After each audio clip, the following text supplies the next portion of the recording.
యేసుక్రీస్తు అతి శ్రేష్టమైన పరిశుద్ధ నామములో ఈ పునరుద్ధానపు ఆరాధన కూడా వచ్చిన మీ అందరికీ ప్రత్యేకమైన వందనాలు తెలియజేస్తున్నాను. దేవుడు మనలను ఒంటరిగా ఎప్పుడూ విడిచిపెట్టడు. ఎవరు కూడా ఈ లోకంలో కొన్ని నిమిషాలు ఒంటరితనం అనుభవించాలని ఎవరూ కోరుకోరు. కనీసం కొద్ది సమయమైనా నేను ఒంటరిగా ఉండిపోవాలి అని సాధ్యమైనంత వరకు ఎవరు కోరుకోరు, డిప్రెషన్కి వెళ్ళిన వారు తప్ప. ప్రపంచంలో ప్రతి ఒక్కరూ తనను అందరూ ఇష్టపడాలని, తనతో అందరూ ఉండాలని కోరుకుంటారు. అందుకే మనం స్నేహితులతో కోరుకుంటాం, మనం కుటుంబాలతో ఖచ్చితంగా సమయాన్ని గడుపుతూ ఉంటాం. ఒంటరితనం చాలా భయంకరమైనది, ఒంటరితనం వేదనకరమైనది, ఒంటరితనం భరించలేనిది. ఒంటరితనం కంటే కూడా చావడం మేలు అనిపిస్తుంది. నానేవారు మనకు లేనప్పుడు, పలకరించే దిక్కు మనకు లేనప్పుడు, ఆప్యాయత చూపించేవారు, అనురాగం చూపించేవారు లేనప్పుడు, దిక్కు తోచని స్థితిలో, బలహీన స్థితిలో మనం ఉన్నప్పుడు, మనం ఎవరైనా మనతో మాట్లాడితే బాగుండు, ఎవరైనా మనల్ని పరామర్శిస్తే బాగుండు, ఎవరైనా మన గురించి తెలుసుకొని మనకు సహాయం చేస్తే బాగుండు అని ఆశపడతాం. దానిలో ఏమాత్రం తప్పులేదు. కానీ నువ్వు నమ్మిన నీ దేవుడు ధైర్యం గల ఒక మాట నీతో చెప్తూ ఉన్నాడు. ఈ పూట నీవు ధైర్యం తెచ్చుకొని ముందుకు సాగవలసిన దినములివి. దేవునికి స్తోత్రం. నిన్ను ఈ లోకానికి తీసుకుని వచ్చిన దేవుడు, నిన్ను ఈ లోకానికి నడిపించిన దేవుడు, తల్లి గర్భమందు నిన్ను జన్మింప చేసిన దేవుడు. నువ్వు ఒంటరివి కాదు, ఒంటరితనంతో బాధపడద్దు అని దేవుడు నీతో మాట్లాడుతున్నాడు. యోహాను సువార్త 8వ అధ్యాయము 29వ వచనం చదువుకుందాం. 8:29. నన్ను పంపినవాడు నాకు తోడై ఉన్నాడు. ఆయనకిష్టమైన కార్యములు నేనెల్లప్పుడూ చేయుదును. దేవునికి స్తోత్రం. యేసుక్రీస్తు ప్రభు చెప్తున్న మాట ఏమిటంటే, నేను ఒంటరిని కాదు, నన్ను పంపినవాడు నాకు తోడై ఉన్నాడు, నన్ను పిలిచినవాడు నాకు తోడై ఉన్నాడు, నన్ను సెలవిచ్చి ఈ లోకానికి పంపిన దేవుడు నాతో ఉన్నాడు, నాలో ఆయన ఉన్నారు అని చెప్తూ ఉన్నారు. యేసయ్య ఎప్పుడు నీతో ఉంటారు, యేసయ్య ఎప్పుడు నీలో ఉంటారు. కనుక నువ్వెప్పుడూ కూడా ఒంటరివి కాదు. ఒంటరిగా ఉన్నాననే ఫీలింగ్ నీకు రాకూడదు. నానేవారు నాకు లేరే అని నువ్వు బాధపడకూడదు. మనుషులను చేయి విడిచిపెట్టవచ్చు, బంధువులను చేయి విడిచిపెట్టవచ్చు. నీ యొక్క తోబుట్టువులు, తోడబుట్టిన వారు నీతో కూడా రాకపోవచ్చు, నిన్ను అర్థం చేసుకునేవారు, ప్రేమించేవారు లేకపోవచ్చు. కానీ నా దేవుడు ఎప్పుడు కూడా నిన్ను ఒంటరిగా చేయి విడిచిపెట్టేవాడు కాదు. హల్లెలూయా. నిన్ను స్థిరపరిచి బలపరిచే గొప్ప దేవుడు, నీకు సహాయం చేసే దేవుడు, నిన్ను కోరుకున్నవాడు. కనుక ఎప్పుడు కూడా నీ ఒంటరివి కాదు. నిన్ను పంపినవాడు నాకు తోడై ఉన్నాడని ప్రభు చెప్తున్నట్లుగా, నిన్ను పిలిచిన వాడు నీకు తోడై ఉన్నాడు. నిన్ను లోకము నుండి, బంధువుల యొద్ద నుండి, సమాజంలో నుండి, స్నేహితుల మధ్యలో నుండి, చెడు అలవాట్ల మధ్యలో నుంచి, దుర్వ్యసనాల నుంచి, నీ బానిసత్వము నుండి నీ కట్లను తెంచి నిన్ను పిలిచిన దేవుడు, ఆశ్చర్యకరమైన తన వెలుగులోనికి పిలిచిన దేవుడు, నమ్మదగిన దేవుడు. ఆయన నీకు తోడుగా ఉన్నాడు. ఆమేన్. హల్లెలూయా. అసలు ఒంటరితనానికి కారణాలేంటి? ఒంటరితనానికి కారణం ఏమిటి? ఒంటరితనానికి రకరకాల కారణాలు ఉన్నాయి. ఒంటరితనానికి రకరకాల కారణాలు ఉన్నాయి. ఒంటరితనం జీవితంలో ఒక భాగమే కానీ ఒంటరితనం మన జీవితాన్ని శాసించకూడదు. అదొక భాగం అంతవరకు ఎప్పుడో ఒక్కసారి మన జీవితంలో తటస్థిస్తుంది, కానీ అది మన జీవితంలో ఇది నీ బ్రతుకంతా ఇంతే అంటే అర్థం ఏంటి? ఒంటరితనం నిన్ను శాసించకూడదు అంటే అర్థం ఏంటి తెలుసునా?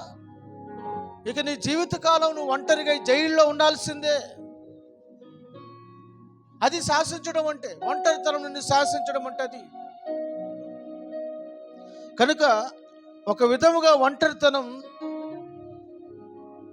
దేవునితో సమయాన్ని గడపడానికి తప్ప మరి ఇంకేది కూడా మన జీవితంలో ఒంటరితనం ఉండకూడదు.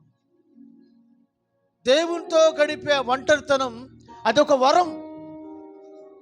అది నీ జీవితంలో ఒక వరముగా ఉండాలి. ఒంటరితనం ఏది? ప్రభుతో సమయాన్ని గడిపే సమయం, ఆసన్నమవుతున్నటువంటి ఆ గడియలు ఏవైతే ఉన్నాయో అవి నీకు వరంగా ఉండాలి తప్ప నీ జీవితంలో ఎప్పుడు కూడా ఒంటరితనాన్ని కోరుకోకూడదు, ఒంటరితనాన్ని అనుభవించకూడదు. రకరకాల కారణాలు ఉంటాయి ఒంటరితనానికి, కానీ అవన్నీ కూడా నీకు ప్రయోజనకరమైనవి కావు, నిష్ప్రయోజనమైనవి. ప్రయోజనమైనదల్లా ఒకటే, ఒంటరిగా నువ్వు దేవునితో సమయం గడుపుతా చూడు, అది నీకు ఒక వరం, అది నీకు ఒక భాగ్యం, అది నీకు ఒక ఆశీర్వాదం, అది నీకు ఒక దీవెన, అది నీకు ఒక మెట్టు. ప్రతి మనిషి తన జీవితంలో ఏదో ఒక సమయంలో ఈ ఒంటరితనంతో బాధపడేవారు ఉన్నారు ఈ లోకంలో, ఈ భూమి మీద. ఈ ఒంటరితనం మనిషి జీవితం మీద ఎంతో ప్రభావాన్ని చూపిస్తుంది. ఒంటరితనం జీవితం మీద ఎంతో ప్రభావాన్ని చూపిస్తుంది. ఒంటరితనం వల్ల మనుషులు మారిపోతారు. ఒంటరితనం వలన చాలామంది మనిషిలో ప్రవర్తనలో మార్పు వచ్చేస్తుంది. ఒంటరితనం కొందరికి పిచ్చెక్కి చేస్తుంది. ఒంటరితనం కొంతమంది జీవితాల్లో ఒక ఊహించని లోతైనటువంటి ప్రభావాన్ని కనుపరుస్తుంది. కనుక ఒంటరితనం వల్ల మనిషి ప్రవర్తనలో మార్పు రావడం మాత్రమే కాదు, మాటలు మారిపోతాయి, వేషధారణ మారిపోతుంది. ఒంటరితనం వల్ల మనిషి అదోలా అయిపోతాడు. అందుకని జీవితంలో ఒంటరితనానికి మనం ఎప్పుడు కూడా చోటు ఇవ్వకూడదు. దేవునికి స్తోత్రం, హల్లెలూయా. అందుకని దేవుడు కూడా ఎప్పుడూ కూడా దేవుడు ఒంటరిగా ఉండాలని కోరుకోలేదు. ఒంటరిగా ఉండాలని దేవుడు ఎప్పుడు కోరుకోలేదు. భూమి మీద మనిషిని చేసిన ఆ రోజే నరుడు ఒంటరిగా ఉండటం మంచిది కాదు అని దేవుడు చెప్పాడు. నరుడు ఒంటరిగా ఉండట మంచిది కాదు. ఆదికాండం 21వ అధ్యాయంలో 2వ అధ్యాయం 18వ వచనంలో చాలా స్పష్టంగా 2:18 రాయబడింది, మీరు చదవద్దు. సృష్టికర్త ఆదామును సృజించి ఇలా అన్నాడు, మరియు దేవుడైన యెహోవా నరుడు ఒంటరిగా ఉండటం మంచిది కాదు, వానికి సాటి అయిన సహాయము వాని కొరకు చేయుదును అని అనుకొనెను. ఎందుకు అంటే ఒంటరిగా ఉంట మంచిది కాదు. అంటే ఒంటరితనం మనిషిని ప్రేమ నుండి దూరం చేసేస్తుంది. ఒంటరితనం మనిషిని ఏం చేస్తుంది? ప్రేమ నుండి దూరం చేస్తుంది. ఏ ప్రేమ? భౌతికమైన ప్రేమ నుండి, భూ సంబంధమైన ప్రేమ నుండి, లోకములో రక్త సంబంధం నుంచి దూరం చేసేస్తుంది. ఎవరైనా కొంతకాలం ఒంటరిగా ఉన్నారనుకోండి, ఆ తర్వాత వాళ్ళకి ఆ ఒంటరితనం అలవాటైపోయి మనుషులతో మాట్లాడబుద్ధి కాదు. అర్థమవుతుందా? మనుషుల మీద విరక్తి కలుగుతుంది.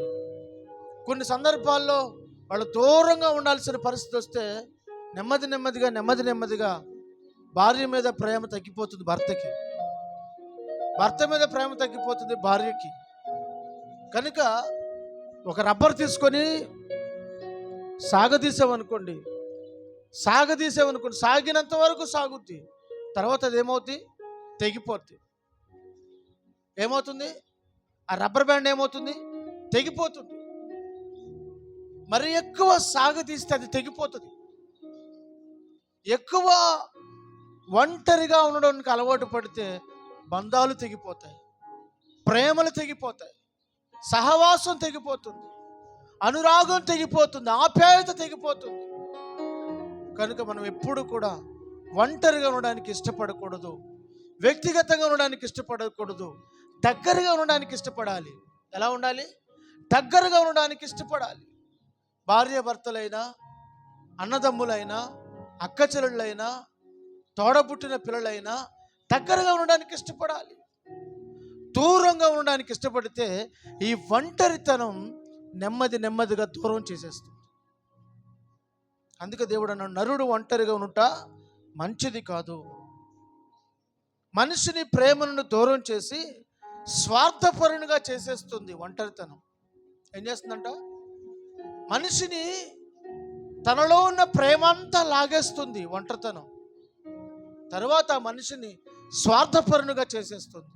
తన స్వార్థం కోసం ఏమైనా చేయమంటుంది ఈ యొక్క ఒంటరితనం. అందుకనే ఎప్పుడూ దేవుడు జంటగా ఉండాలని కోరుకున్నాడు, కానీ ఒంటరిగా ఉండమని ఎప్పుడు దేవుడు కోరుకోలేదు. యేసు ప్రభు తన శిష్యులను కూడా ఆయా గ్రామాలకి పంపిస్తున్నప్పుడు సువార్త పని నిమిత్తం వారిని ఒంటరిగా వెళ్ళమని ఎప్పుడూ ప్రభు చెప్పలా.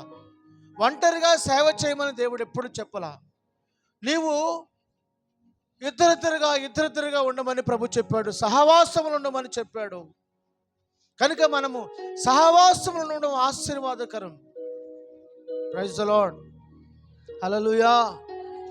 చాలా కాలం ఒంటరిగా ఉంటే ఒకలాంటి స్వార్థ స్వభావం మనకు తెలియకుండానే అది తయారైపోతుంది, స్వార్థం తయారైపోతుంది.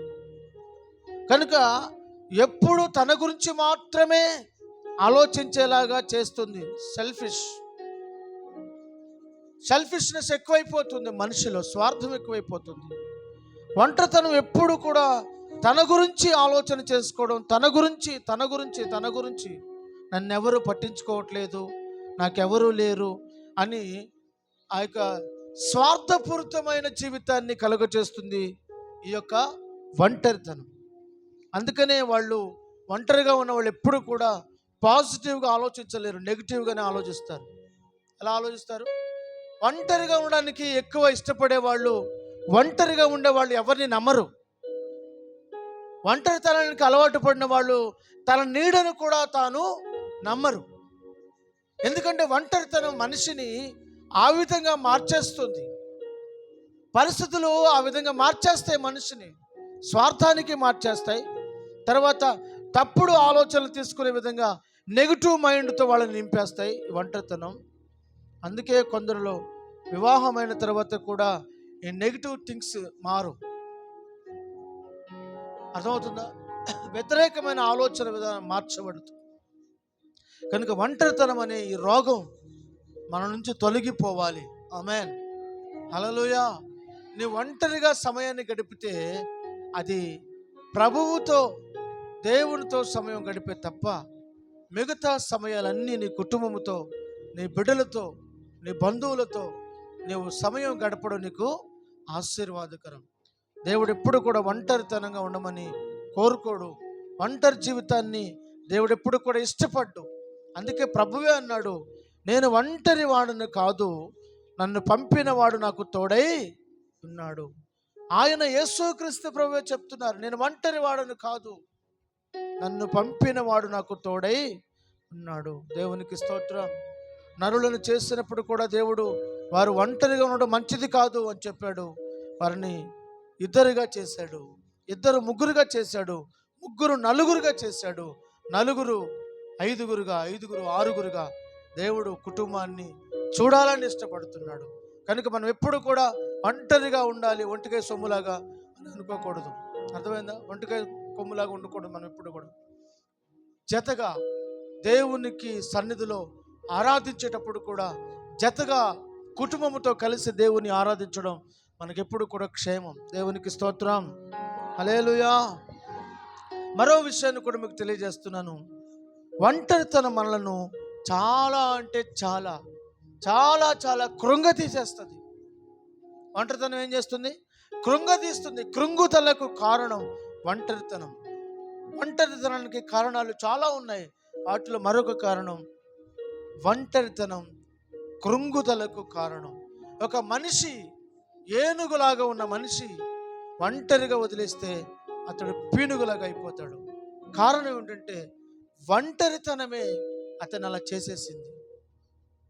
కనుక ఒంటరితనం కృంగదీస్తుంది. అనేక మంది దినాల్లో మనం చూస్తూ ఉన్నాం, ఆత్మహత్యలకు పాల్పడుతున్నారు, నేరస్తులుగా మార్చబడుతున్నారు.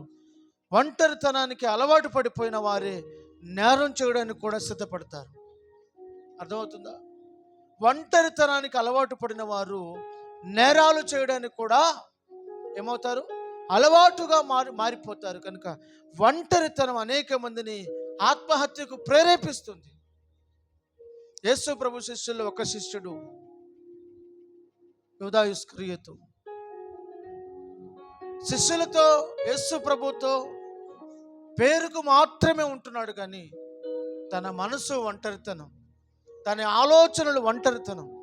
ఎప్పుడూ కూడా యేసు ప్రభుతో ఉన్నప్పుడు కూడా, యేసు ప్రభుతో కలిసి తిరుగుతున్నప్పుడు కూడా తన మైండ్ అంతా కూడా నెగిటివ్గా వ్యతిరేకంగా, ప్రభువుకి వ్యతిరేకంగా ఆలోచించే మైండు, దేవునికి వ్యతిరేకంగా ఆలోచించే మనస్సు కలిగి ఉన్నాడు ఈ యూదా. అందుకని ఒంటరితనం అతన్ని ఒంటరిగా తీసుకుని వెళ్ళిపోయింది. ప్రభుతో ఉండకుండా, మిగతా శిష్యులతో కలిసి ఉండకుండా ఒంటరిగా తీసుకుని వెళ్ళిపోయింది. ఆ ఒంటరితనమే తనను ప్రేరేపించింది ఆత్మహత్యకు. కనుక ఆత్మహత్య చేసుకున్నాడు ఈ యొక్క యూదా ఇస్కరియోతు. కనుక మన జీవితాల్లో ఒంటరితనంగా ఉండడానికి ఇష్టపడకూడదు. ఒంటరితనం కృంగుదలను చేస్తుంది, కృంగుదలకు కారణమవుతుంది.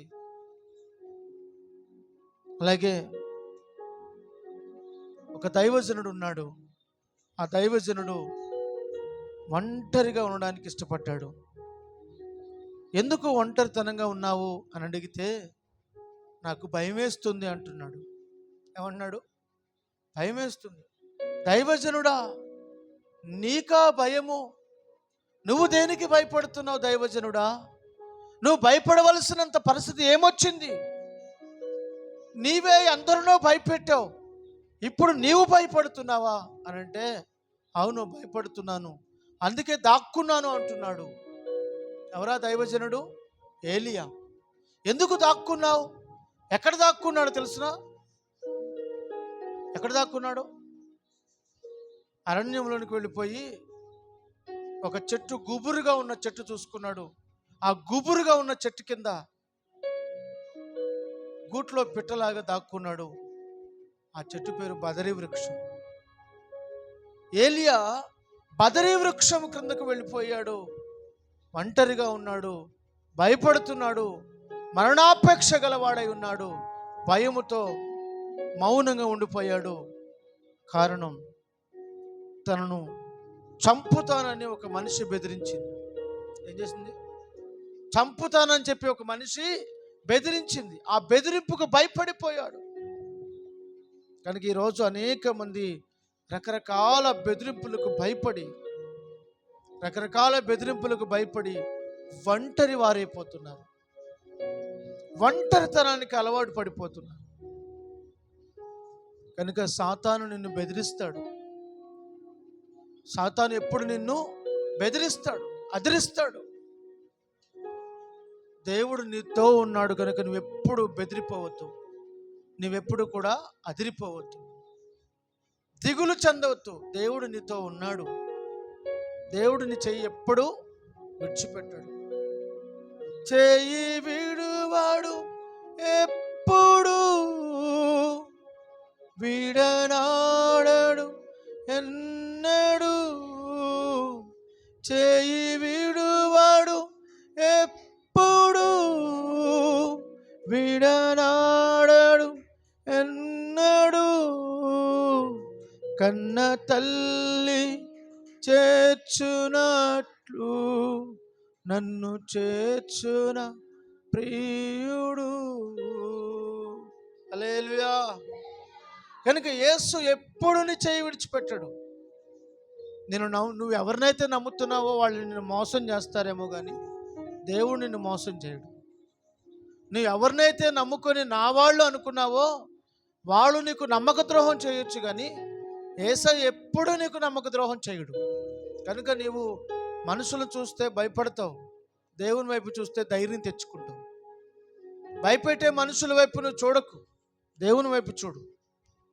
కనుక నువ్వు ఒంటరి దానివి కాదు, ఒంటరి వాడవు కాదు, నువ్వు భయపడవద్దు. ఏలియా భయపడి, ఏమంటే దైవజనుడు 100 మందికి 1000 మందికి సమాధానం చెప్పే దైవజనుడే భయపడితే ఇంకా 1000 మంది సంగతి ఏమిటి? అవును కదా? ధైర్యం చెప్పేవాడే భయపడితే ఇక మిగతా వారి సంగతి ఏంటి? కనుక భయపడిపోతున్నాడు ఏలియా. బదరీ వృక్షం క్రిందకు పోయి దాక్కున్నాడు. అప్పుడు దేవుడు బదరీ వృక్షం క్రిందకు దిగివచ్చాడు.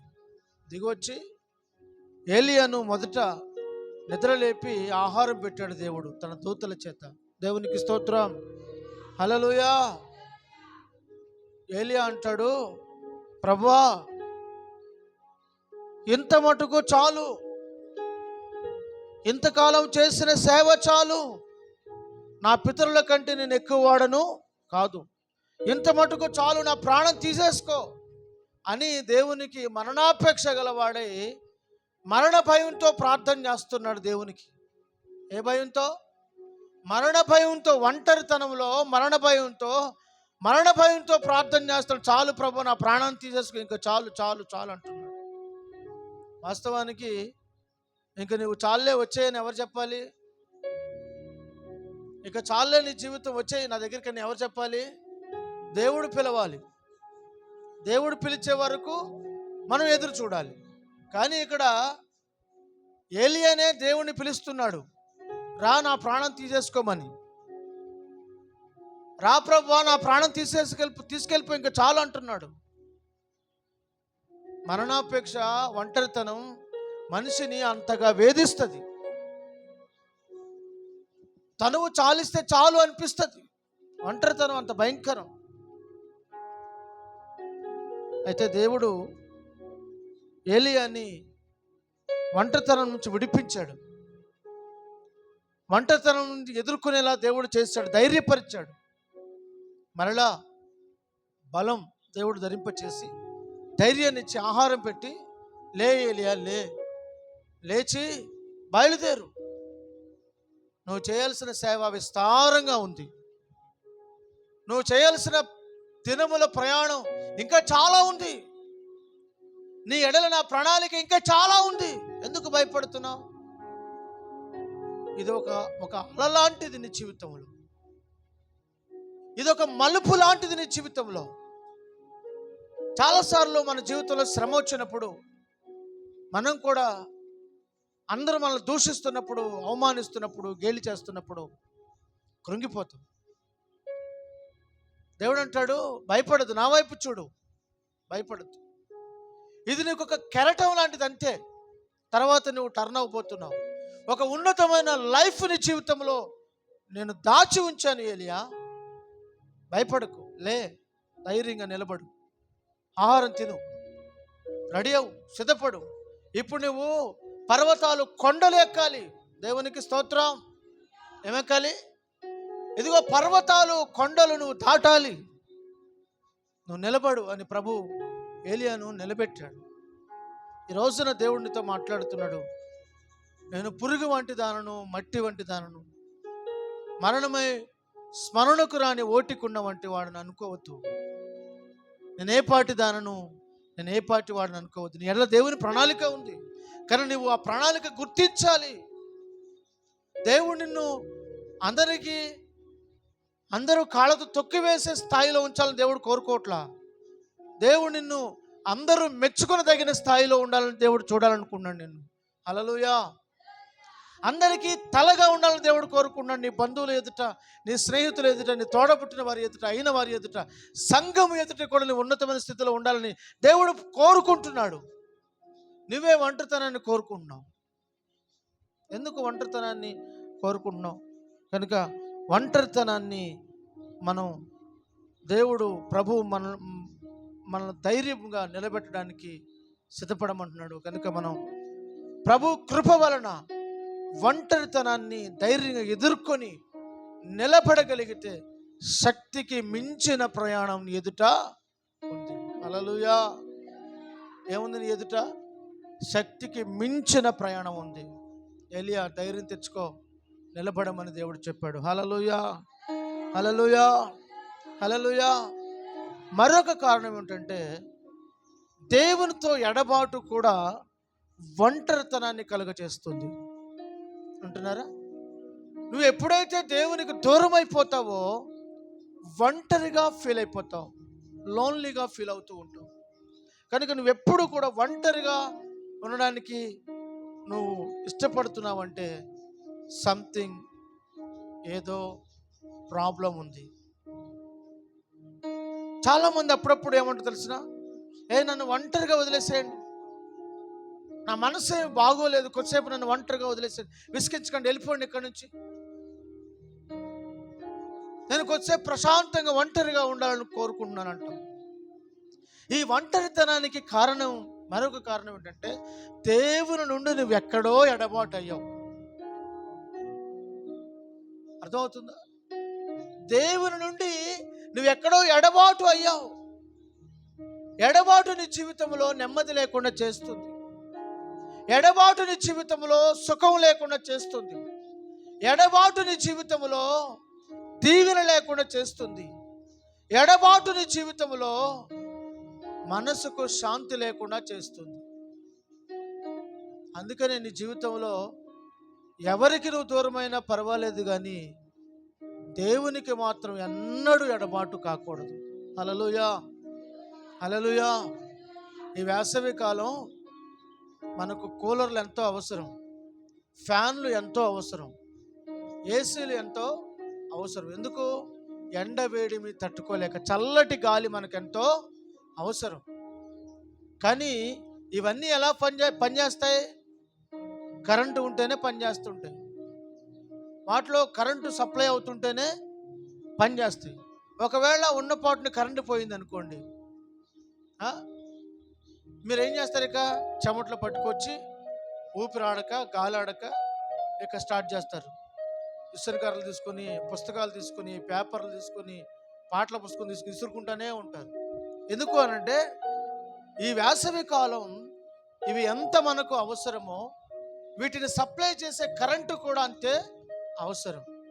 కనుక నీ జీవితంలో నేను చెప్పొచ్చేది ఏంటంటే, యేసుతో, దేవునితో నీకు కనెక్షన్ ఎప్పుడైతే తప్పుతుందో ఈ గ్యాడ్జెట్స్ అన్నీ కూడా, ఈ యొక్క వస్తువులన్నీ కూడా పనిచేయడం ఆగిపోయినట్లుగా నీకు రావలసినవన్నీ దీవెనలు ఆగిపోతాయి. అర్థమైందా మీకు? దేవుడు ఇంకా ఈ విషయాన్ని లోతుగా మీకు హృదయములో ధ్యానించి బయలుపరచునుగాక. ఆమేన్. ఎప్పుడైతే కరెంటు లేకుండా ఉంటుందో ఈవెన్ నీ చేతిలో ఉన్న సెల్ ఫోన్ కూడా పనిచేయదు. అంటే ఈ ఎలక్ట్రికల్ వస్తువులన్నీ కూడా దేని మీద ఆధారపడ్డాయి? దేని మీద ఆధారపడ్డాయి? కరెంటు మీద. కరెంటు లేకపోతే ఇవేవి కూడా పని చెయ్యవు. అలాగే దేవుడిని తోడు లేకపోతే నువ్వు పని చేయలేవు. దేవుని తోడు లేకుండా నువ్వు బ్రతకలేవు. అందుకే దేవుని వాక్యంలో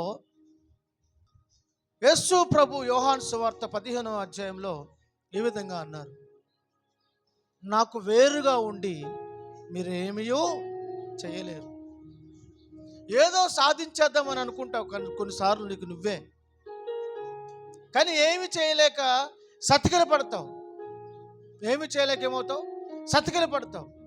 కారణం ఏమిటంటే నీ జీవితంలో దేవుని తోడు లేకపోవడం. హల్లెలూయా, హల్లెలూయా. ఖచ్చితంగా దేవుని తోడు మనకు ఎంతో అవసరం. దేవుని నుండి మనం ఎప్పుడు కూడా ఎడబాటులోనికి రాకూడదు. చాలామంది జీవితాల్లో దేవునితో ఎడబాటు అవ్వడం వలన ఒంటరి వారైపోతున్నారు.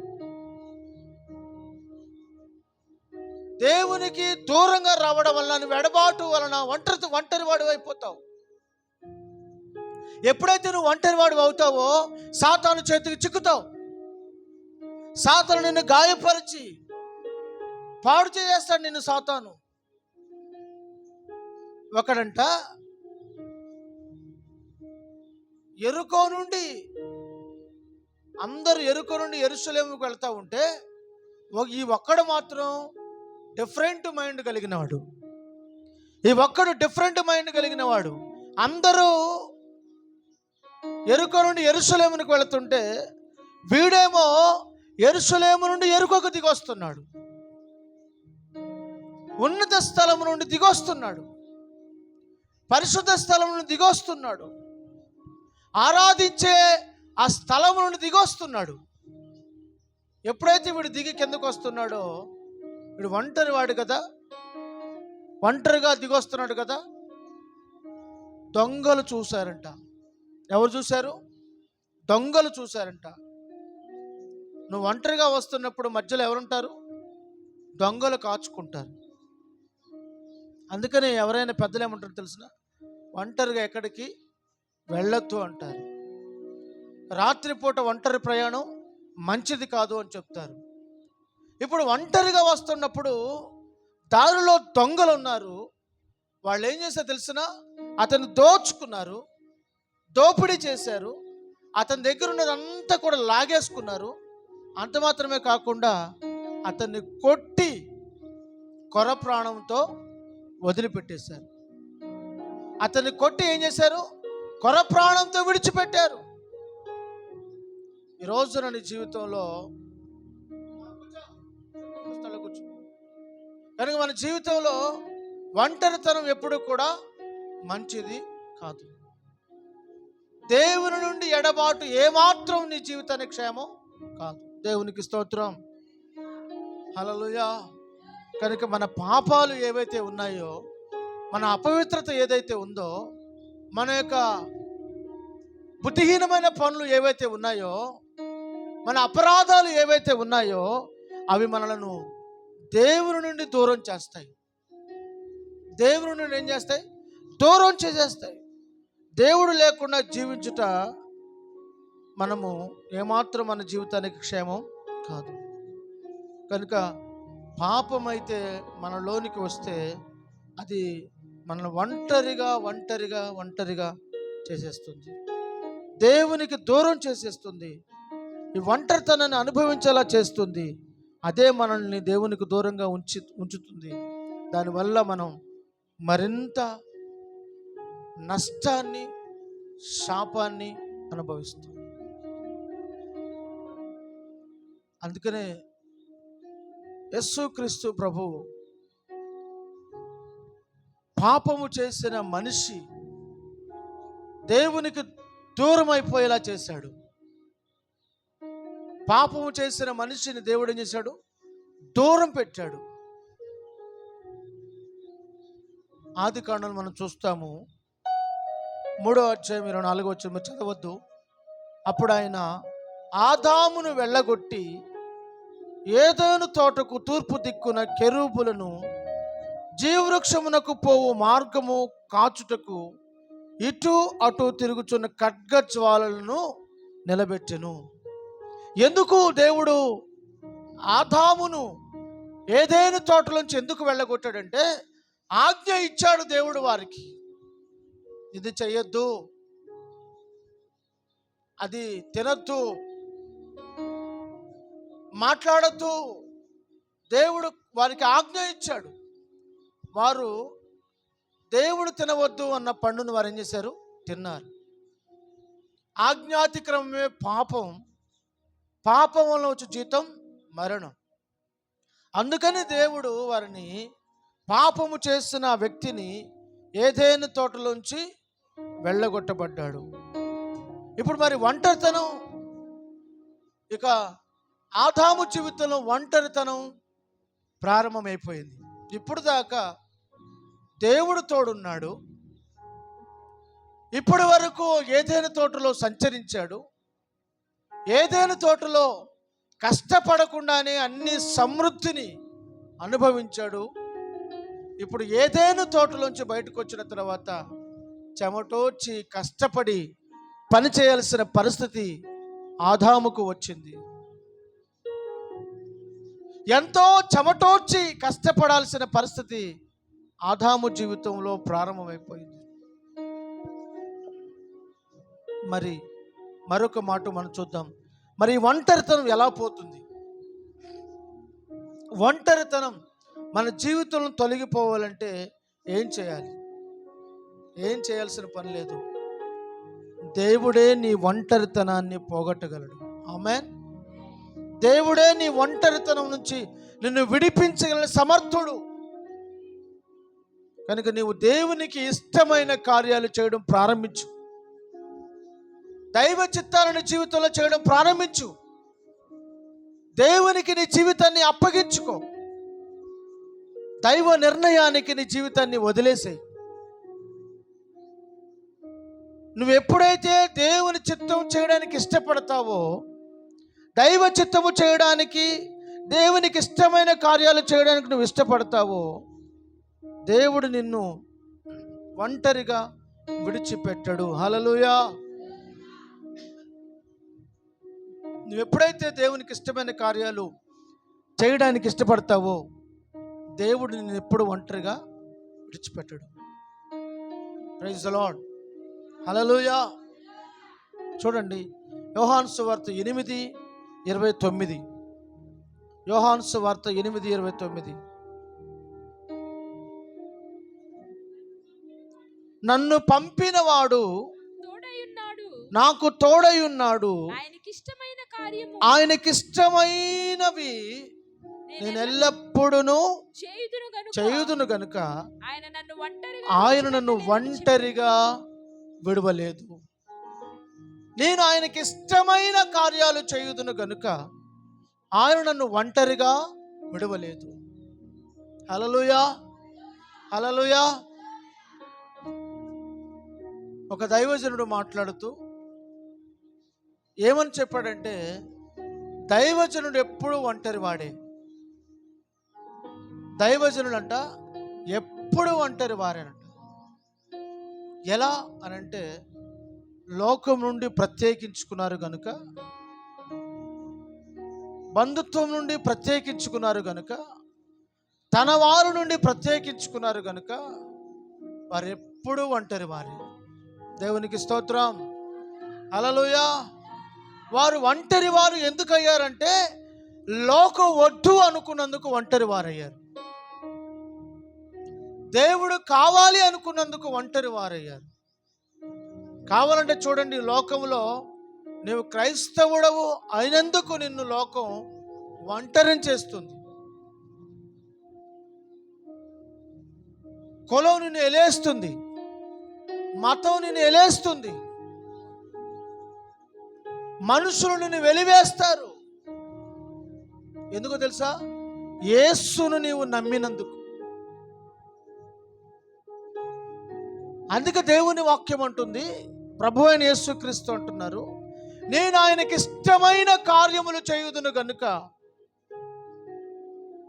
నేను ఎల్లప్పుడూ ఒంటరి వాడను కాదు, ఆయన నన్ను ఒంటరిగా విడువలేదు. ఆయన నన్ను ఒంటరిగా విడిచిపెట్టలేదు. ఎందుకు అనంటే, నేను ఆయనకి ఇష్టమైనవి చేయుచున్నాను కనుక. మీరు ఎవరికి ఇష్టమైనవి చేస్తున్నారు? ఒక ప్రశ్న. మిమ్మల్ని మీరు పరిశీలించుకోవాల్సిన అవసరం ఎంతైనా ఉంది ఈ పూట. మీరు ఎవరికి ఇష్టమైన కార్యాలు చేస్తున్నారు? ఎవరికి ఇష్టమైన పనులు చేస్తున్నారు? కొంతమంది వాళ్ళకి ఇష్టం లేకపోయినా ఎదుటి వారి ఇష్టం కొరకు చేస్తారు కొన్ని పనులు. ఎందుకంటే వాళ్ళకి ఇష్టమైనవి చేస్తే వీళ్ళు వాళ్ళకి ఇష్టలు అవుతారు. అంటే నువ్వు బానిసవా? ఒకరు చెప్పిందల్లా చేయడానికి, ఒకరు చెప్పిందల్లా తల వంచడానికి, ఎస్ బాస్ అంటానికి నీకు ఆయన యజమానుడా? అంటే నువ్వు దాసుడవా? ప్రభు ఏం చెప్పారు తెలుసిన? సత్యం మిమ్ములను స్వతంత్రులుగా చేస్తుంది. నీవు దాసుడవు కాదు, స్వతంత్రుడవు. పాపం నిన్ను బానిస చేస్తుంది. నువ్వు పాపమునకు బానిసవి. అది నీ మీద యజమానత్వం చేస్తుంది.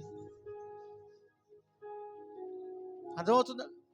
కాబట్టి నీవు స్వతంత్రుడిగా ఉండాలని కోరుకుంటున్నావా, బానిసగా ఉండాలని కోరుకుంటున్నావా? సత్యం ఎప్పుడూ సత్యమే. సత్యాన్ని ఎవడు ఆపలేడు, సత్యాన్ని ఎవడు ఎదిరించలేడు. సత్యానికి అడ్డుపడితే సత్యమే అడ్డుపడిన వాడి సంగతి చూసుకుంటుంది. అందుకే సత్యమేవ జయితే అన్నారు. సత్యం ఎప్పుడూ జయించుకుంటూ వెళ్ళిపోతుంది. దానికి అడ్డొచ్చిన వాళ్ళ సంగతి అదే చూసుకుంటుంది. హల్లెలూయా, హల్లెలూయా. ప్రత్యేకంగా సత్యానికి అడ్డుపడ్డారు కాబట్టి మేము పోరాడతాం అనాల్సిన పని లేదు. సత్యం తన పని తను చేసుకుంటూ పోతుంది. న్యాయం తన పని తను చేసుకుంటూ పోతుంది. హల్లెలూయా. కనుక నీవు ఎవరికి ఇష్టమైన పనులు చేస్తున్నావు? అపవిత్రమైన పనులు చేస్తే దేవునికి ఇష్టమా? అపవిత్రమైన పాటలు పాడితే దేవునికి ఇష్టమా? అపవిత్రమైన కార్యాలు చేస్తే దేవునికి ఇష్టమా? లేదా దేవునికి ఇష్టమైనవి చేస్తే దేవునికి ఇష్టమా? చెప్పాలి. నీ బిడ్డలు నీ మాట వింటే నీకు ఇష్టమా? పక్కింటోళ్ళు పిలిచి పనులు చెప్తా ఉంటే వాళ్ళకి అన్ని చేసి పెడుతుంటే నీకు ఇష్టమా? అర్థమవుతుందా మీకు? నువ్వు చెప్పినప్పుడు నీ పిల్లలు స్వతహాగా చేయగలిగితే అది నీకు ఇష్టం. దేవుడు కూడా అదే ఇష్టపడుతున్నాడు నీ యుద్ధం నుండి. నా పిల్లలు నా కార్యాలు చేస్తే నాకు ఇష్టం. యేసు ప్రభు ఈ లోకానికి సశరీరుడిగా వచ్చినప్పుడు ఆయన చెప్తున్న మాట, నేను ఎల్లప్పుడూ ఆయనకి ఇష్టమైన కార్యం చేస్తాను. కనుక ఆయన నన్ను ఎప్పుడు ఒంటరి వాడిగా విడిచిపెట్టలేదు. నేను ఒంటరిని కాదు అంటున్నాడు. మరి నువ్వు ఒంటరిగా ఎందుకుంటున్నావు? హల్లెలూయా. నీ శరీరము, నీ తలాంతులు, నీ డబ్బు, నీ త్రాగుడు, దూరమయ్యే ఏ పరిస్థితి అయినా ఒంటరితనం నుండి నిన్ను దూరం చేయలేవు. అర్థమవుతుందండి? నీ త్రాగుడు, నీ వ్యసనాలు, నీ తలాంతులు, నీ డబ్బు నిన్ను ఒంటరితనంలోంచి దూరం చేయలేవు. ఎప్పటికీ నువ్వు ఒంటరిగా ఉండేలానే చేస్తాయి. ఎందుకంటే అవి మనల్ని బానిసలుగా చేసేసుకున్నాయి. ఏం చేసేసినాయి? బానిసలుగా చేసేసాయి. అందుకని మనం దేవుని దగ్గరికి వస్తే దేవుడే మన ఒంటరితనాన్ని పోగొడతాడు. ఆమేన్. మనం దేవునితో సంబంధం కలిగినటకు మనం తయారు చేయబడ్డాం. అందుకే దేవుని వాక్యంలో రాయబడింది, మీరు కుమారుని సహవాసమునకు పిలువబడ్డారు. కుమారునితో సహవాసం చేయడానికి మనం ఏర్పరచబడ్డాం. ఎవరితో పడితే వారితో మనం సహవాసం చేయకూడదు. దుష్ట సాంగత్యం మంచి నడవడికను ఏం చేస్తుంది? చెరిపేస్తుంది. ముఖ్యంగా దుష్టులతో సహవాసం చేయకూడదు. దుష్టులు అంటే ఎవరు? దుష్టుని ఆలోచన చొప్పున నడిచేవాళ్ళు, దుర్మార్గమైన పనులు చేసేవాళ్ళు, నీచమైన పనులు చేసేవాళ్ళతో సహవాసం చేయకూడదు. వాళ్ళు సహవాసం చేస్తే 6 నెలలు సహవాసం చేస్తే వాళ్ళు వీళ్ళు అవుతారంటే వీళ్ళు వాళ్ళు అవుతారండి. కనుక మన సహవాసం ఎవరితో? సమయం దొరికినప్పుడల్లా పక్కింటికి పోయి పొరుగింటికి పోయి కూర్చొని మీ ఇంట్లో ఏం పుల్లకూర వండారు అని ఆ పుల్లకూర తెచ్చుకొని నీ ఇంట్లో పెట్టుకోకూడదు. తర్వాత నీ ఇల్లు అంతా పులిసిపోతుంది. అర్థమైందా? పులిపిండి కొంచెమైనను ముద్దంతా ఏం చేస్తుందంట? పులుపు చేసేస్తుంది. కనుక పొరుగింటి పుల్లకూర నువ్వు రుచిగా ఆశించకూడదు. కొంతమందికి ఇంట్లో వాళ్ళు ఉండితే బాగోదు, పక్కింట్లో వాళ్ళు తప్ప భలే ఉండారు. భార్య చేసిన కూరలు నచ్చవు కొంతమందికి, పక్కింటి వాళ్ళ కూరలు పొరుగింటి పుల్లకూర రుచిగా ఉంటుంది. అంతే. కనుక అది కాదు మనం ఆశించాల్సింది. ఇవన్నీ కూడా నీకు ఒంటరితనాన్ని కలుగ చేస్తాయి. కనుక నువ్వు సమయం దొరికినప్పుడల్లా పొరుగింటికి వెళ్ళి కూర్చోకుండా, వ్యవహారాలు చేయకుండా, కట్టలు పడకుండా, సమయం దొరికినప్పుడల్లా ఫోన్లో సొలు కబుర్లు చెప్పకుండా, సమయం దొరికినప్పుడల్లా గంటల ఫోన్ హీట్ ఎక్కిపోయిన వదలకుండా, చెవులు పగిలిపోయి చెవుడు వచ్చేసినంత వరకు పక్కింటికి వెళ్ళి కూర్చొని లేనిపోయిన మాటలు చెప్పి తర్వాత వాళ్ళతో తగాదాలు తెచ్చుకునే దానికంటే కూడా అంతే. కొంతమంది విపరీతమైన స్నేహం చేస్తారు. అబ్బో, ఇద్దరితో ఒకటే బండి మీద నడుస్తుంది, ఇద్దరితో ఒకటే మాట, ఇద్దరితో ఒకటే కథ, ఇద్దరితో ఒకటే ఆలోచన, అవసరమైతే ఇద్దరు ఒకే డ్రెస్ వేసుకొని కూడా వస్తారు. కొంతకాలం తర్వాత డ్రెస్సులు మారిపోతాయి, మాటలు మారిపోతాయి, కథలు మారిపోతాయి, అన్నీ మారిపోతాయి. అతి ఎప్పుడూ పనికిరాదు. అతి ఎప్పుడూ ప్రమాదమే. అతిగా ఏది తినకూడదు, అతిగా ఎప్పుడు మాట్లాడకూడదు, అతిగా ఎప్పుడు ప్రవర్తించకూడదు, అతిగా ఎప్పుడు సహవాసం చేయకూడదు. పదే నీ పొరుగు వాని ఇంటికి పోకుము. బైబిల్ చెప్తుంది కదా, జ్ఞానం నేర్పిస్తుంది కదా, జ్ఞానం ఇచ్చింది కదా మనకు. దేవుని వాక్యం జ్ఞానం నేర్పుతుంది కదా మనకు. నేర్చుకోవాలిగా. జ్ఞానం నేర్పుతున్నప్పుడు నేర్చుకోవాలి. అతి ఎప్పుడు ప్రమాదమే. బ్యాలెన్స్డ్గా ఉండాలి జీవితం. దేవునికి స్తోత్రం. హల్లెలూయా. ఈరోజు నువ్వంటే నాకు ఇష్టం అన్నవాళ్ళే రేపు రోజున నీ ముఖం నాకు చూపించకు అంటారు. నువ్వు లేకపోతే నేను బ్రతకలేను అన్నవాళ్లే నువ్వు ఉంటే నాకు దరిద్రం అంటారు. అర్థమైందా? నువ్వే నా ప్రాణం అన్నవాళ్ళు నీ ఉంటే నేను చస్తాను, నేను బ్రతకాలను, నువ్వు పోవాలి నా దగ్గర నుంచి అంటారు. మనిషి నైజం అది. ఏ మనుష్యుడు నమ్మదగిన వాడు కాదు, దేవుడు ఒక్కడే నమ్మదగిన వాడు. దేవునికి స్తోత్రం. హల్లెలూయా. ఏ స్థితికైనా చాలున దేవుడు, పరిస్థితులను మార్చగలిగిన దేవుడు ఆయన ఒక్కడే. ఒక్క రాత్రులను జీవితంలో అద్భుతం చేయగల దేవుడు ఆయన. ఒక్క క్షణంలో అద్భుతాలు చేయగల దేవుడు ఆయన. ఏదైనా చేయగల దేవుడు ఆయన. అసాధ్యం అనుకున్న వాటిని సాధ్యపరచగల దేవుడు కనుక నీకు దేవుడు తోడు కావాలని నువ్వు కోరుకుంటే నీ ఒంటరితనాన్ని దేవుడు తొలగిస్తాడు. హల్లెలూయా, హల్లెలూయా. దేవునితో నువ్వు సంబంధం కలిగి జీవించగలిగితే దేవుడు నీ ఒంటరితనానికి జవాబు చెప్తాడు. Praise the lord. హల్లెలూయా. ఒంటరితనం నుండి నిన్ను బయటకు తీసుకుని రాగలడు. దేవునితో వ్యక్తిగత సంబంధం కలిగి ఉంటకు నువ్వు ఇష్టపడితే నీ ప్రతి సమస్యకు దేవుడు జవాబు చెప్తాడు. ఆమేన్. హల్లెలూయా. యోసేపు ఐగుప్తులో ఒంటరిగా ఉండగా దేవుడే యోసేపునకు తోడుగా ఉన్నాడు. అర్థమైందా? యోసేపును అందరూ ఒంటరిగా చేసేసారు. యోసేపు కావాలని ఒంటరి వాడు అవ్వలా. గుర్తుపెట్టుకోండి, యోసేపు కావాలని ఒంటరి వాడు అవ్వలేదు. వాళ్ళ సొంత జనులే యోసేపును ఒంటరిగా చేసేసారు. యోసేపు ఒంటరి వాడైనప్పటికీ కూడా దేవుడు అతనికి తోడుగా ఉన్నాడు. హల్లెలూయా, హల్లెలూయా. కనుక యోసేపును లక్షలాది మందిగా దేవుడు చేశాడు. ఒంటరి వాడే 1000 మందిగా చేశాడు. వారిలో ఒంటరి అయిన వాడు 1000 మందిగా మార్చబడ్డాడు. ఒంటరి వాడే 1000 మంది అన్నావు, నేనున్నానులే. దేవునికి స్తోత్రం. ఒంటరి వాడట 1000 మందిగా దేవుడు చేస్తాడట. దేవుడు అన్నాడు, నేనున్నాను, భయపడకు అని ధైర్యాన్ని చెప్తున్నాడు.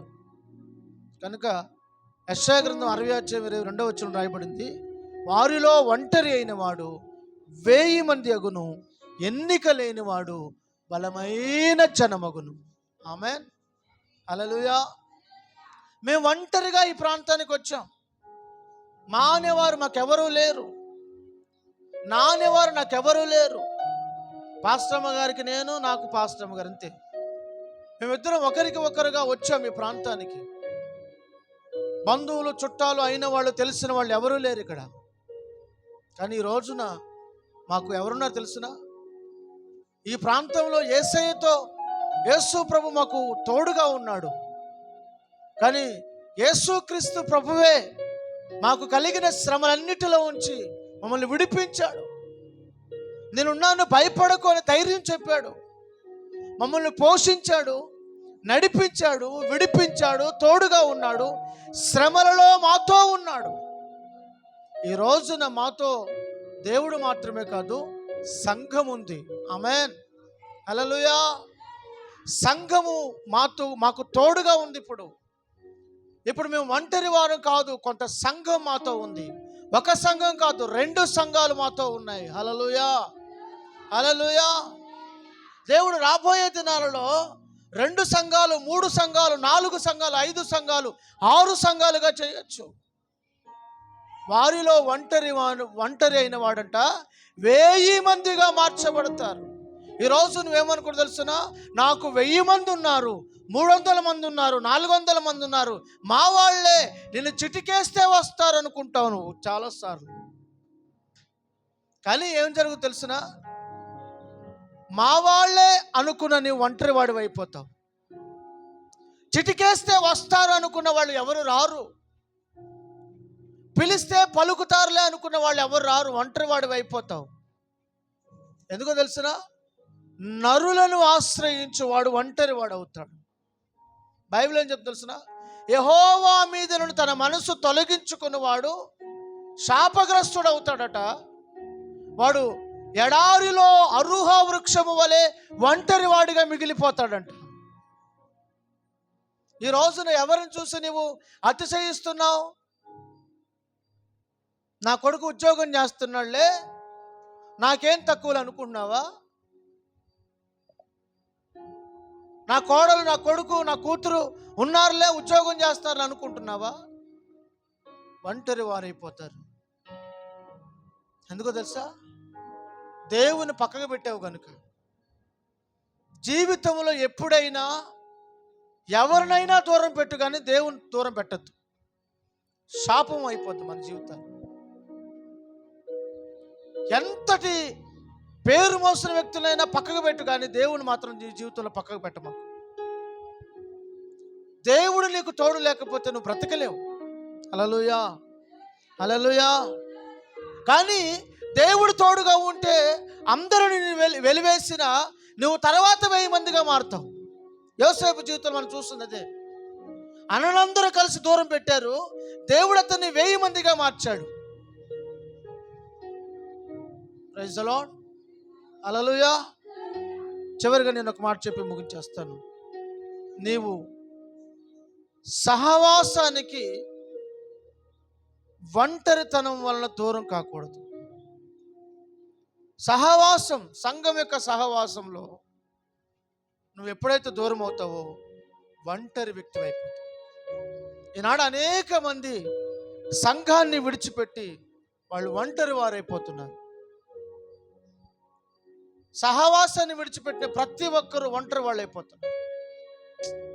చెప్పుకోవడానికి ఎవరు ఉండరు. అదే సహవాసంలో ఉంటే విడిపించడానికి, సహాయం చేయడానికి, మాట చెప్పడానికి, పని చేయడానికి సహవాసం ఉంటుంది. హల్లెలూయా. ఒక వ్యక్తికి బాగోలేదనుకో, సంఘం అంతా ప్రార్థన చేస్తుంది. ఒక వ్యక్తి బలహీన పడ్డాడు అనుకో, అందరూ పరామర్శిస్తారు.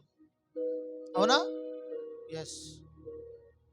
ఒక వ్యక్తి సహవాసంలో ఉన్నప్పుడు అతనికి ఏమైనా జరిగితే మిగతా వాళ్ళందరూ కూడా బాధపడతారు. ప్రైజ్ ది లార్డ్, హల్లెలూయా. ఒకరోజు ఒక వార్త నేను విన్నా. సంఘంలో ఒక వ్యక్తి మధ్యవర్తిగా ఉండి ఇంకొక వ్యక్తికి 3 లక్షలు ఇప్పించిందంట. ఎంత? 3 లక్షలు. అయితే ఈ 3 లక్షలు ఇస్తానన్న సమయానికి అతను ఇవ్వలేకపోయాడు. అందుకని ఈ మధ్యవర్తిగా ఉన్న వ్యక్తి ఏం చేసిందంటే ఫోన్ చేసింది ఆయనకి, బాబు నువ్వు 3 లక్షలు పలానా సంఘంలో ఒక వ్యక్తి దగ్గర తీసుకున్నావు, మరి అవి తీర్చాలి కదా అంటే ఫోను స్విచ్ ఆఫ్.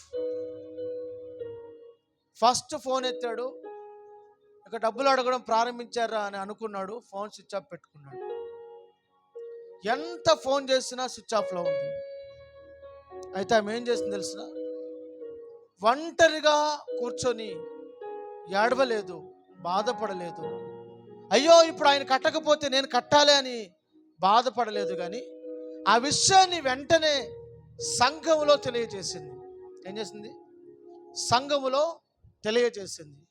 ఎప్పుడైతే సంఘంలో తెలియజేసిందో అందరూ ప్రార్థన చేస్తున్నారు. సహవాసములో మధ్యవర్తిగా ఉండి ఇప్పించిన ఆమె ప్రవర్తనను చూసి, ఆమె సాక్ష్యాన్ని బట్టి వేరొక వ్యక్తి ప్రేరేపించబడి, అమ్మా నువ్వేం బాధపడకు, మేమున్నాం సంఘంలో, నేనున్నాను నీకు తోడు, బాధపడకు అని చెప్పి రేపు ఉదయం కల్లా 3 లక్షలు నీకు ఇస్తాను, నువ్వు ముందు అర్జెంట్ కట్టేయమని చెప్పాడు. దేవునికి స్తోత్రం. ఉదయం తెల్లవారేసరికి రాత్రి 3 లక్షలు డ్రా చేశాడు, ఉదయం తీసుకొచ్చి ఆమె చేతిలో పెట్టాడు. హల్లెలూయా. వెంటనే ఆ 3 లక్షలు అటు కట్టేసిందంట. అక్కడ అప్పు తీరిపోయింది, మనసుకు నెమ్మదిగా ఉంది, బ్రతికి బట్ట కట్టింది. దేవుని మీద నువ్వు ఆనుకుంటే దేవుడు నీకు ఏదో ఒక రకంగా సహాయం చేస్తాడు. అవసరతలో 3,000 ఇచ్చేవాళ్ళు మనకు కనబడరు, అవసరం అనుకుంటే 300 ఇచ్చేవాళ్ళు కూడా మనకి కనబడరు.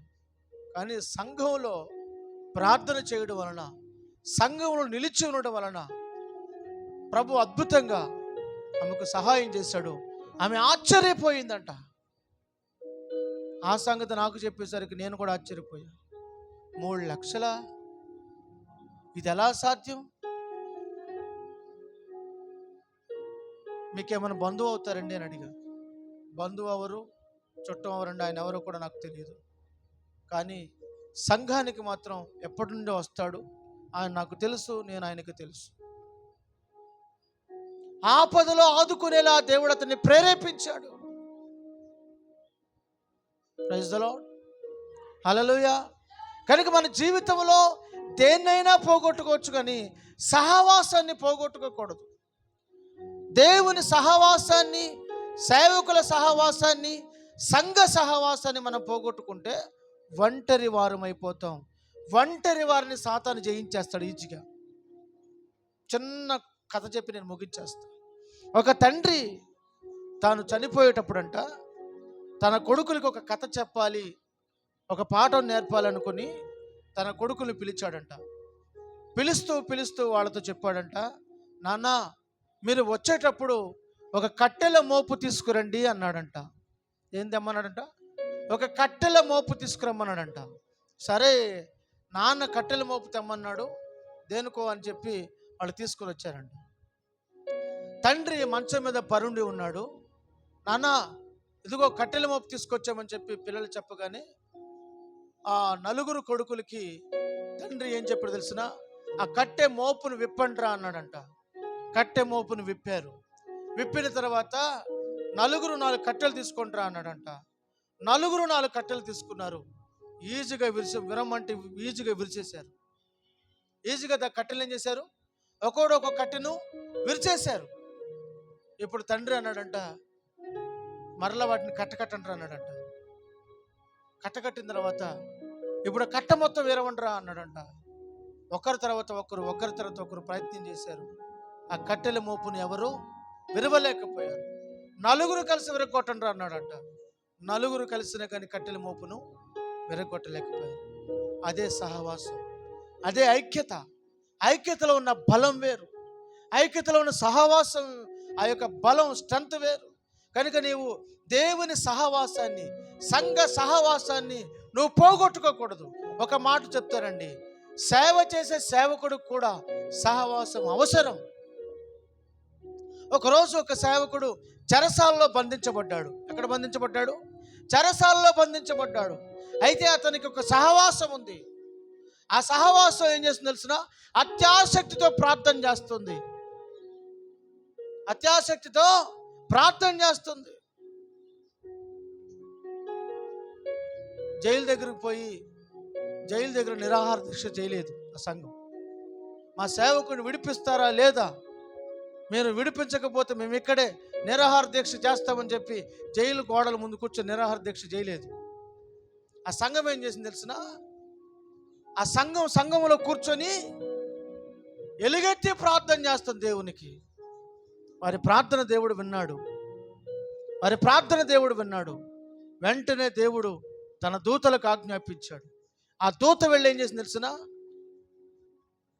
తట్టి లేపింది దైవజనుణ్ణి. లేచాడు, భుజం మీద కండవ వేసుకున్నాడు. మొదటి కావలి, రెండవ కావలి, మూడవ కావలి, 3 కావలిలు కాస్తున్నారు. కావలి వారందరూ నిద్రపోతుండగా ఆ నిద్రలో వారికి నిద్రమత్తును కలుగ చేసి ఆ యొక్క కావలిని తాళపు చెవులను తెరచి దేవదూత 1 కావలి, 2 కావలి, 3 కావలి దాటించి తీసుకుని వచ్చేసింది. ఎక్కడైతే తను కట్టుకున్న సహవాసం ఉందో అక్కడికి వచ్చే వరకు దేవుని దూత వెన్నంటి తీసుకొచ్చేసింది. అక్కడికి వచ్చిన తర్వాత సహవాసంలో చేర్చబడ్డాడు. దేవునికి స్తోత్రం. కనుక సహవాసంలో ఉండడం నీకు ఎంతో ఆశీర్వాదం. ఈరోజు అనేక మంది సంఘ సహవాసాన్ని పోగొట్టుకొని ఒంటరి వారు అవుతున్నారు. ఒంటరి వారు సాతాను చేతికి చిక్కుతున్నారు. సాతాను వారిని విడదీస్తుంది, నాశనం చేస్తుంది, పాడు చేస్తుంది. వారి బ్రతుకును అధోపాతాళం తొక్కేస్తుంది. చిదిగిపోయిన జీవితాలుగా మారిపోతుంది.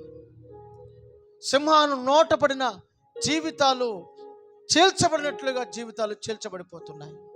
అందుకే మన జీవితంలో ఎప్పుడు కూడా సహవాసాన్ని దూరం చేసుకోకూడదు. అట్టి కృప దేవుడు మీకు అనుగ్రహించునుగాక. అందరూ మోకరించి ప్రభు సన్నిధిలో ప్రభువుకి మీ జీవితాలు సమర్పించుకొని ప్రార్థన చేసుకుందామా? ప్రతి ఒక్కరు మోకరించి, ప్రభువా ఒంటరిని కాదు, మీరు నాతో మాట్లాడుతూ వచ్చారు. యేసు ప్రభు అంటున్నారు, నన్ను పంపినవాడు నాకు తోడై ఉన్నాడు. నేను ఒంటరి దానను కాదు, ఒంటరి వాడను కాదు. ఇదిగో నేను ఆయనకి ఇష్టమైన కార్యాలు చేయించున్నాను. ఆయన నన్ను ఎప్పుడు ఒంటరిగా విడిచిపెట్టలేదు. నీవు ఆయనకి ఇష్టమైన కార్యాలు చేస్తే ఆయన నిన్ను ఎప్పుడు ఒంటరిగా విడిచిపెట్టాడు.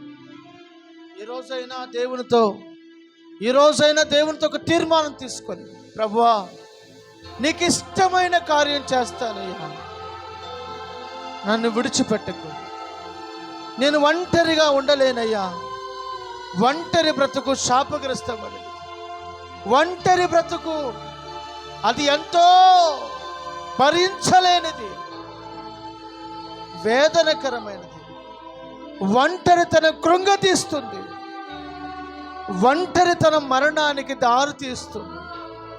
ఈ ఒంటరితనాన్ని భరించలేక ఎంతో మంది ఆత్మహత్యకు పాల్పడుతున్నారు.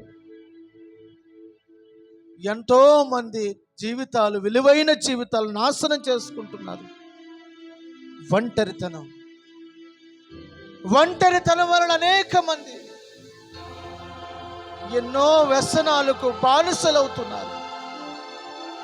అయ్యో, నీవు బానిసవు కాదు, నీవు బానిసవు కాదు, నీవు స్వతంత్రుడవు.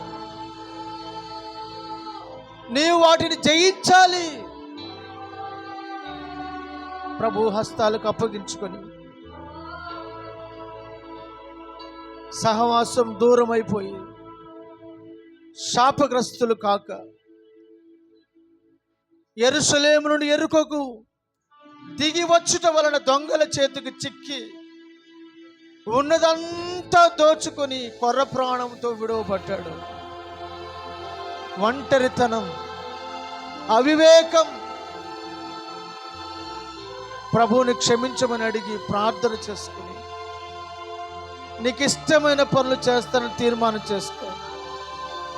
సేవకురాలి మీ కొరకు ప్రార్థన చేస్తుండగా అందరూ ప్రార్థనలోకి భవించండి.